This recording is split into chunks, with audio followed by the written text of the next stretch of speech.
ఒక ఊరిలో ఒక పేదవాడు ఉన్నాడు. అతడు దేవుని పట్ల ఎంతో నమ్మకంగా, యథార్థంగా తన జీవితాన్ని కొనసాగిస్తూ ఉండేవాడు.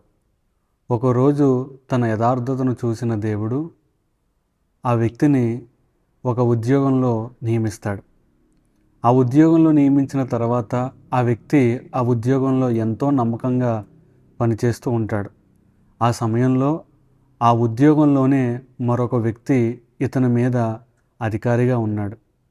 ఆ అధికారిగా ఉన్న వ్యక్తికి ఆ ఉద్యోగం యొక్క అధికార దాహం ఎక్కువయ్యి తన కింద ఉన్న ప్రజలను అణిచివేయడం ప్రారంభించాడు. ఇలా ఎప్పుడైతే అణిచివేయడం ప్రారంభించాడో ఉద్యోగంలో చేరిన ఈ వ్యక్తికి చాలా భయంగా బ్రతుకుతూ ఉండేవాడు. అలా బ్రతుకుతూ ఉన్న సమయంలో ఈ వ్యక్తి మీద ఆ పై అధికారికి అనేక మంది చాడీలు చెప్పడం ప్రారంభించారు. ఇలా ఎప్పుడైతే చాడీలు చెప్పడం ప్రారంభించారో ఆ అధికారి కూడా వీరు చెప్పే మాటలన్నీ విని ఈ కింద ఉన్న వ్యక్తిని తరచూ బాధ పెడుతూ ఉండేవాడు. అనరాని మాటలు అంటూ ఉండేవాడు. ఆ సమయంలో ఈ వ్యక్తి తన మీద పగ తీర్చుకునే అవకాశం ఉన్నప్పటికీ ఆ అవకాశాన్ని ఆయన వదులుకొని ఆ వ్యక్తి ఏం చేస్తాడంటే అందరికంటే పైనున్న అధికారి దగ్గరికి వెళ్ళి, అయ్యా నా పరిస్థితి ఎలా ఉంది, మీరు నాకు సహాయం చేయండి అని అడిగినప్పుడు ఆ అధికారి ఈ వ్యక్తి యొక్క మాటను స్వీకరించి తన పైన ఉన్న అధికారికి నోటీసులు జారీ చేస్తాడు. నువ్వు ఇలా చేయడం సరిగ్గా లేదు, నిన్ను ఈ ఉద్యోగం నుంచి పీకేస్తున్నాను అని చెప్పడం జరుగుతుంది. కొన్నిసార్లు మన జీవితంలో కూడా ఇలాగే జరుగుతూ ఉంటుంది. మనం ఉన్న పనిలో కానివ్వండి, మనం చేస్తున్న మరే ఇతర పనైనా మనం నమ్మకంగా ఉంటూ యథార్థంగా ఉంటూ మన పనిని మనం జరిగించుకుంటూ వెళుతున్న సమయంలో మన చుట్టూ ఉన్నవారు మన యొక్క నమ్మకత్వాన్ని బట్టి, మన యొక్క యథార్థను బట్టి మనలను కిందకి లాగాలనే ప్రయత్నం చేస్తూ ఉంటారు. అటువంటి సమయంలో వారిని ఎలాగైనా బాధ పెట్టే అవకాశం మనకు వచ్చినప్పుడు మానవులుగా మనం వెంటనే చేసే పని ఏంటంటే మనకు వచ్చిన అవకాశాన్ని బట్టి ఎవరైతే మనల్ని నిందిస్తున్నారో వారిని మనం కించపరచాలని చూస్తాం. ఇదే పరిస్థితి బైబిల్లో ఒక వ్యక్తికి వస్తుంది. ఆయన పేరే దావీదు. దావీదును రాజుగా నియమించిన తర్వాత సౌలుకు ఈ విషయం నచ్చలేదు. అయితే నా కుమారుడు రాజు అవ్వాలి కానీ ఎవరో గొర్రెల కాపరి రాజు అవడం ఏంటి అని దావీదు మీద అమితమైన పగ చేర్చుకున్నాడు.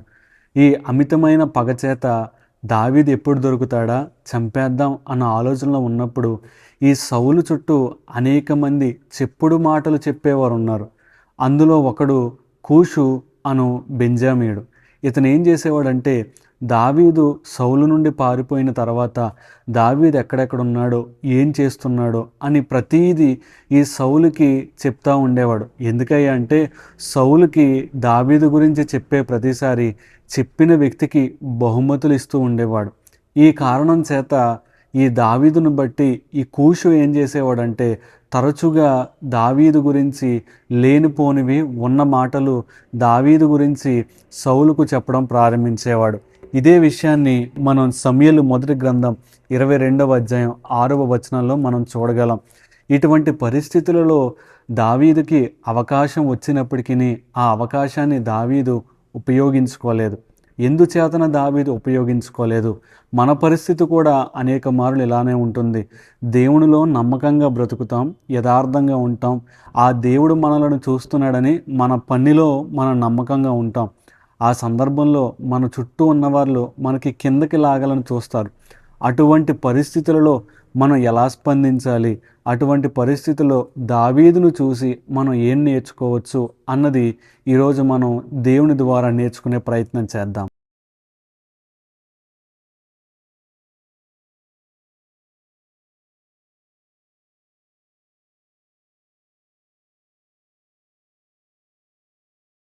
కీర్తనలు 7వ అధ్యాయం మనం చూస్తే ఈ కీర్తనలు 7వ అధ్యాయాన్ని రాసింది ఎవరయ్యా అంటే, ఏ సందర్భంలో రాశాడయ్యా అంటే బెన్యామీను వంశీయుడైన కూషు చెప్పిన మాటల విషయమై దావీదు యెహోవాను గూర్చి పాడినది.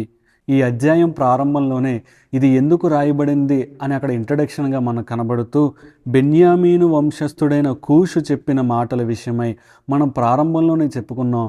దావీదును బట్టి సౌలు చుట్టూ ఉన్న ప్రజలు దావీదు గురించివి లేనివి ఉన్న మాటలు చెప్పడం ప్రారంభించారు. ఆ సమయంలో దావీదు చేసిన ప్రార్థన, దావీదు రాసిన పాట ఏం రాశాడయ్య అంటే, మొదటి 2 వచనాలు మనం చూస్తే, యెహోవా నా దేవా, నేను నీ శరణజొచ్చి ఉన్నాను.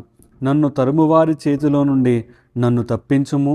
నన్ను తప్పించేవాడెవ్వడను లేకపోగా వారు సింహము వలె ముక్కలుగా చీల్చివేయకుండా నన్ను తప్పించుము.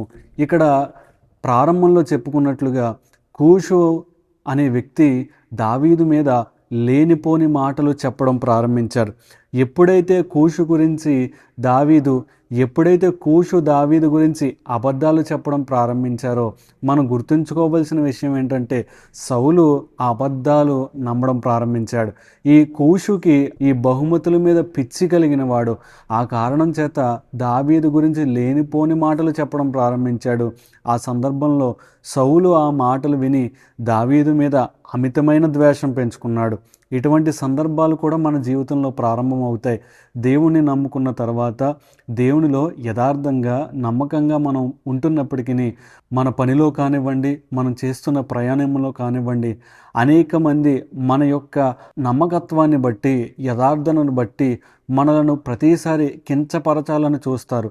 ఆ సమయంలో దావీదు ఏం చేశాడయ్యా అంటే, యెహోవా నా దేవా, నేను నీ శరణజొచ్చి ఉన్నాను. దావీదు చేసిన గొప్ప పని ఏంటంటే, దేవుని దగ్గరికి చేరాడు. ఆయన దేవుని దగ్గరికి చేరి, ప్రభువా నన్ను కాపాడవా అని అడుగుతున్నాడు. ఒక విషయం ఆలోచించండి. ఈ మొదటి వచనం మనం చూసినప్పుడు దావీదుకు వచ్చిన ఆ సమస్యను బట్టి దావీదు దేవుని దగ్గరికి వెళ్ళడం మనం చూడగలం. ఆ కారణం ఏమై ఉండొచ్చు అని మనం ఆలోచిస్తే, దావీదు దేవుని దగ్గరికి ఎందుకు ధైర్యంగా వెళ్ళగలిగాడంటే, దావీదు నిర్దోషిగా దేవుని ముందు కనబడుటకు ఆయన బ్రతుకుతాడు అని మనం అర్థం చేసుకోవాలి. దావీదు నిర్దోషిగా బ్రతుకుతున్నాడు కాబట్టి దావీదు ధైర్యంగా దేవుని యొద్దకు చేరగలిగాడు. 2వ వచనం చూడగలిగితే, వారు సింహం వలె ముక్కలుగా చీల్చివేయకుండా నన్ను తప్పించుము అని ఆయన ప్రార్థన చేస్తున్నాడు.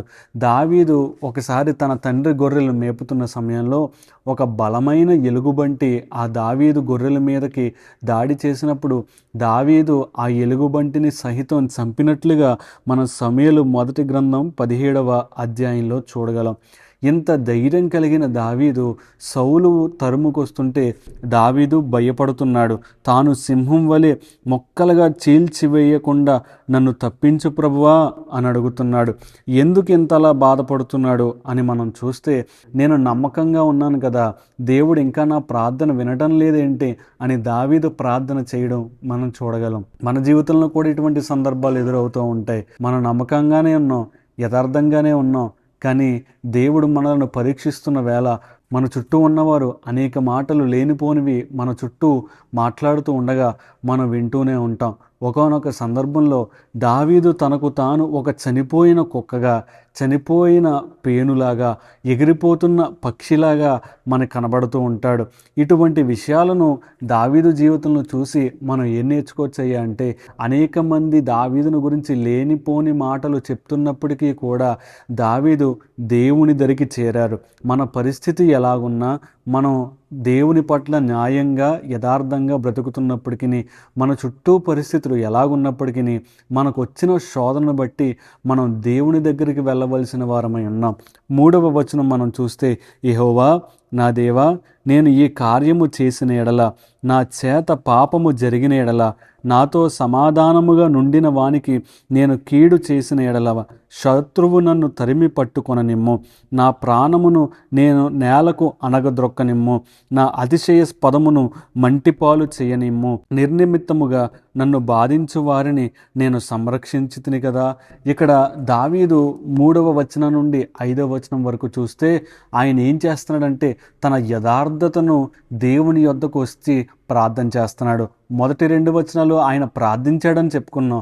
ఏం ప్రార్థించాడు అంటే, తన యథార్థతను దేవుని ముందు చూపిస్తున్నాడు. ఆయన ఎలా బ్రతికాడో దేవుని ముందు చూపిస్తున్నాడు. ప్రభువా, ఈ కార్యము నేను చేసిన ఎడల, నా చేత పాపము జరిగిన ఎడల, నాతో సమాధానముగా నుండిన వానికి నేను కీడు చేసిన ఎడల, ఆయన యొక్క నమ్మకత్వాన్ని, ఆయన యొక్క పరిశుద్ధత జీవితాన్ని దేవుని ముందు పెడుతున్నాడు. ఆయన దావీదు ఇక్కడ నేను పాపం చేయలేదు లేదు ప్రభువా, నేను పాపరహితుణ్ణి అని చెప్పట్లేదు. కానీ ఆయన చేసిన పనులలో, ఆయన ఉద్దేశాలలో నేను పరిశుద్ధత కలిగి జీవించాను అని చెప్పడం మనం చూడగలం. ఇదే విషయం మనం ఫిలిప్పీలు పత్రికలో చూడగలం. ఫిలిప్పీలకు రాసిన పత్రిక 2వ అధ్యాయం 12వ వచనం నుండి 15వ వచనం మనం చూడగలిగితే, కాగా నా ప్రియులారా, మీరెల్లప్పుడూ విధేయులై ఉన్న ప్రకారము నా ఎదుట ఉన్నప్పుడు మాత్రమే గాక మరీ ఎక్కువగా నేను మీతో లేని ఈ కాలమందును భయముతోనూ వణుకుతోనూ మీ సొంత రక్షణను కొనసాగించుడి. ఇక్కడ అపోస్తుడైన పౌలు ఫిలిప్పీ సంఘానికి రాస్తూ అంటాడు, మీరు ఎటువంటి జనాంగం మధ్య ఉన్నారయ్యా అంటే, మీ చుట్టూ ఉన్నవారు మూర్ఖమైన వారు, వక్ర జనము మధ్య మీరు నివసిస్తున్నారు కనుక మీరు అపరాధం చేయని వారిగా, నిష్కలంకలుగా దేవుని ముందు మీ రక్షణను కొనసాగించుడి, దేవుని ముందు మీ సమస్త కార్యములను చేయుడి అని పౌలు గారు చెప్పడం మనం చూడగలం. ఇదే లక్షణం దావీదులో కనబడుతుంది. చుట్టూ భయంకరంగా ఉన్నాయి పరిస్థితులు, ఎగతాళికరంగా ఉన్నాయి. అయినా ఈ దావీదు చేసిన పని ఏంటయ్యా అంటే, తన యథార్థతను, తన నమ్మకత్వాన్ని కాపాడుకొని తను చేసే పనులు నమ్మకంగా చేసుకుంటూ వెళ్ళిపోయాడు. ఆయన ఎంత ధైర్యంగా చెప్తున్నాడంటే, ప్రభువా, నేను పాపం చేస్తే నాకు నీవే తీర్పు తీర్చు, నేను సిద్ధంగా ఉన్నానని చెప్తున్నాడు. ఈ మాట మనం చెప్పగలమా? మన సహోదరుల గురించి మనం ప్రార్థన చేస్తున్నప్పుడు, ప్రభువా, పలానా వాళ్ళు నన్ను ఈ మాటలు అన్నారయ్యా, పలానా వాళ్ళు నన్ను ఈ మాట అన్నారయ్యా అని దేవుని దగ్గరికి వెళ్ళి ప్రార్థించే ముందు మన యథార్థత, మన నీతి దేవుని ముందు ఇంత ధైర్యంగా చెప్పుకోగలమా? ఒక్కసారి మనల్ని మనం ఆలోచించుకుందాం. ఈ దావీదుకి 2 సార్లు అవకాశం వచ్చింది సౌలును చంపడానికి. అయినప్పటికీ దావీదు వెనుతిరిగాడు. కారణం, దావీదుకి వ్యక్తిగత పగ తీర్చుకోవడానికి అవకాశం ఉన్నప్పటికీ తన యొక్క ఆ పగకు, తనకు ఎదురవుతున్న సమస్యలను దేవుని చేతికి అప్పగించాడు. మనం కూడా ఈ విధంగానే చేయాలి. ఎప్పుడైనా మనకి శోధన ఎదురైనప్పుడు మనం నమ్మకంగా ఉన్నాం, యథార్థంగా ఉన్నాం, దేవుని కొరకు జీవించాలని మనం ప్రయత్నం చేస్తున్నాం, అడుగులు వేస్తున్నాం. ఈ సమయంలో మన చుట్టూ ఉన్నవాళ్ళు మనల్ని కిందకి లాగాలని చూస్తూ ఉంటారు. ఆ సమయంలో మనం యథార్థత కలిగి జీవించాలి. ఎదుటివారి మీద పగ తీర్చుకునే ప్రయత్నం మనం ఎంత మాత్రం చేయకూడదని ఈ 5 వచనాలు చూసినప్పుడు మనం అర్థం చేసుకోగలం. దేవునితో మన తెర వెనక ఉన్న జీవితం ఎలా నిజాయితీగా జీవించామో అన్నది దేవుని దగ్గర అతి ప్రాముఖ్యమైనగా ఎంచబడుతుంది అన్నది ఈ విషయాలను బట్టి మనం గమనించుకోవచ్చు. 6వ వచనం నుండి 13వ వచనం వరకు చూస్తే, దావీదుకు వచ్చిన పరిస్థితులను బట్టి, దావీదుకు వచ్చిన ఆ భయంకరమైన పరిస్థితులను బట్టి ఈ 6వ వచనం నుండి 13వ వచనం వరకు మనం చూడగలిగితే, వచ్చిన అవకాశాలను దావీదు తన చేతుల్లోకి తీసుకోలేదు కానీ దేవుడికే అప్పగించాడు. ఇదే విషయం రోమాపత్రిక 12వ అధ్యాయంలో అపోస్తుడైన పౌలు ఈ 12వ అధ్యాయంలో రాస్తూ ఉండడం మనం చూడగలం. కీడుకు ప్రతి కీడు ఎవనికి చేయవద్దు, మనుషులందరి దృష్టికి యోగ్యమైన వాటిని గూర్చి ఆలోచన కలిగి ఉండి, సఖ్యమైతే మీ చేతనైనంత మట్టుకు సమస్త మనుషులతో సమాధానముగా ఉండుడి. ప్రియులారా, మీకు మీరే పగ తీర్చుకొనక దేవుని ఉగ్రతకు చోటియుడి. ఎందుకనగా పగ తీర్చుకొనుట నా పని, నేనే ప్రతిఫలమునిత్తును అని ప్రభువు చెప్పుచున్నాడని రాయబడి ఉన్నది. ఆలోచించండి, అనేక సార్లు మనకు కూడా ఇటువంటి పరిస్థితులు ఎదురైనప్పుడు పగ తీర్చుకునే ప్రయత్నం చేస్తాం. దావీదుకి అవకాశాలు వచ్చాయి సౌలును చంపేయడానికి. దావీదు ఆ అవకాశాలను వినియోగించుకోవాలా. దావీదుకు వచ్చిన పరిస్థితులను దేవుని చేతిలో పెట్టాడు. అపోస్తలుడైన పౌలు రోమా సంఘానికి రాసినట్లుగా కీడుకు ప్రతి కీడుకు చేయలేదు. అనేక సార్లు మన ప్రార్థనకు జవాబు రాని సమయంలో మనం ఇలా ఆలోచిస్తూ ఉంటాం, ఎందుకు దేవుడు నా ప్రార్థనకు జవాబు ఇవ్వట్లేదని అవమానంగా ఫీల్ అవుతూ ఉంటాం. దావీదు పరిస్థితి కూడా అదే. దేవుడికి ప్రార్థన చేస్తున్నాడు కానీ ఆయన నుండి జవాబు రావట్లా, ఉన్న సమస్య పోవడం లేదు కానీ అధికమైపోతుంది. అటువంటి సమయంలో మనముంటే కానీ చాలా అవమానంగా ఫీల్ అవుతాం. కానీ దావీదు ఏం చేశాడంటే దేవునికి అప్పగించేశాడు. ప్రభువా, హృదయాంతరంగములను పరిశీలించువాడువు నీవే కదా, యథార్థులను కాపాడువాడువు నీవే గనుక ప్రభువా నా పట్ల సహాయం చేయి ప్రభువా అని అడుగుతున్నాడు. ఈ విధంగా మనం ప్రార్థించవలసిన బాధ్యత మన మీద ఉన్నది. అవకాశం వచ్చినప్పటికీ దేవునికి అప్పగించాలి. ఎందుకనగా పగ తీర్చుకునేవాడు దేవుడి పని. మనం నెమ్మదిగా ఉంటూ యథార్థంగా బ్రతకడమే దేవుడు మనకు చూపిస్తున్న మార్గము. 14వ వచనం నుండి 17వ వచనం వరకు చూస్తే, పాపమును కనుటకు వాడు ప్రసవ వేదన పడుచున్నాడు, చేటును గర్భమును ధరించిన వాడే అబద్ధమును కని ఉన్నాడు.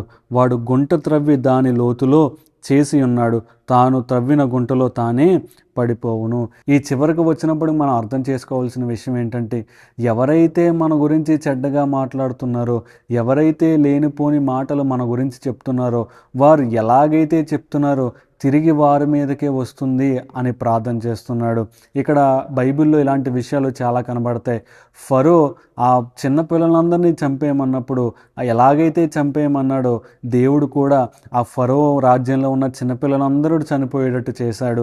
ఎస్తేరు గ్రంథంలో కనబడుతుంది, ఎలాగైతే హామాను యోధా జనాంగానంతరినీ చంపేయాలనుకున్నాడో చివరికి ఆ మరణం హామాను మీదకే వచ్చింది. సౌలు జీవితం కూడా అంతే. దావీదును చంపేయాలనుకున్నాడు, కానీ చివరికి తానే ఒక ఖడ్గము చేత చనిపోబడ్డాడు. ఈ విషయాలన్నిటిని మనం గమనిస్తే మన చుట్టూ ఉన్న వాళ్ళు మనలను ఎంత అవమానపరిచినా, ఎంత మనలను కిందకి లాగేసినా ఏదో ఒక రోజు దేవుడు చూస్తున్నాడు, వారి పనికి ప్రతిఫలం ఇస్తాడు అని మనం గుర్తుపెట్టుకోవాలి. 16వ వచనంలో ఆయన ఇలా అంటాడు, వాడు తలంచిన చేటు వాని నెత్తి మీదకే వచ్చింది, వాడు యోచించిన బలాత్కారము వాడి నడినెత్తి మీదే పడును. ఏదైతే చేయాలనుకున్నాడో తిరిగి వాడి మీదకే వస్తుంది గనక మనం చేయాల్సిన పని ఏం లేదు, దేవుని దగ్గరకు వచ్చి ప్రార్థించడమే. 17వ వచనంలో ఆయన ఇలా ప్రార్థన చేస్తున్నాడు, యెహోవా న్యాయమును విధించువాడని నేను ఆయనకు కృతజ్ఞతాస్తుతులు చెల్లించెదను, సర్వోన్నతుడైన యెహోవా నామమును కీర్తించెదను. ప్రారంభంలో దేవుని దగ్గరికి ఏడుస్తూ వచ్చిన దావీదు ఈ చివరి వచనం వచ్చినాడికి కృతజ్ఞతాస్తుతులు చెల్లిస్తున్నాడు. ఎందుకని చెల్లిస్తున్నాడైనా? దేవుడు శత్రువులను లయం చేశాడనా? కాదు. దేవుని నీతి బయలుపరచబడిందని ఆయన ఆనందంగా ఉన్నాడు.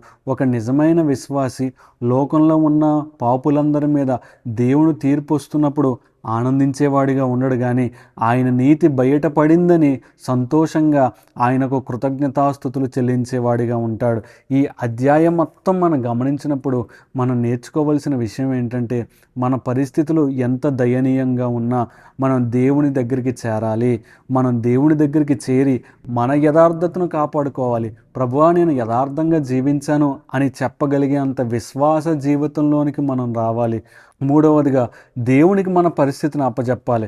మనం చేతుల్లో తీసుకునే వారిగా ఉండకూడదు, కానీ దేవునికి ఆ పరిస్థితిని అప్పగించాలి. ఎప్పుడైతే ఇలా చేస్తామో దేవుడు ఖచ్చితంగా మహిమపరచబడేటట్లుగా మన జీవితంలో కార్యాన్ని చేస్తాడు. ఒక విషయం మాత్రం గుర్తుపెట్టుకోండి, దేవుడు లోకమును ఎంతో ప్రేమిస్తున్నాడు, అలాగే ఆయన పాపాన్ని ఎంతో ద్వేషిస్తున్నాడు. ఒక విషయం గుర్తుపెట్టుకోండి, దేవుడు లోకమును ఎంతో ప్రేమిస్తున్నాడు, అలాగే ఆయన పాపాన్ని కూడా అంతే ద్వేషిస్తున్నాడు. ఎలా ఒక రకంగా దేవుడు ప్రేమించగలడు, ద్వేషించగలడు అంటే, ప్రేమున్న చోటే చెడు కార్యానికి అసహ్యం ఉంటుంది. దేవుడు ఇంకా నీ పట్ల నువ్వు చేస్తున్న అతిక్రమములకు నిన్ను ఇంకా ఆయన ఉగ్రతలోనికి నడిపించలేదంటే ఆయన నిన్ను ప్రేమిస్తున్నాడు. కాబట్టి అనేక మంది మీద లేనిపోని మాటలు చెప్తున్నావేమో, అనేక మంది మీద నీవు వారిని కిందకి లాగాలని చూస్తున్నావేమో, ఏదో ఒక రోజు దేవుని తీర్పు రాకపోతుంది. ఒకవేళ నీవు నమ్మకంగా ఉంటూ దేవునితో యథార్థంగా నీ జీవితాన్ని నడిపించుకుంటూ వెళుతున్నావు, అయినా లేనిపోని మాటలు అంటున్నారేమో, ఏదో ఒక రోజు దేవుడు నిన్ను లేవనెత్తుతాడన్న విషయం మర్చిపోవద్దు. మనం చేయాల్సిన పని దేవునికి విజ్ఞాపన. చిన్న ప్రార్థన చేసుకుందాం. మహాగణుడైన దేవా, పరిశుద్ధుడా, నీకు వందనాలు.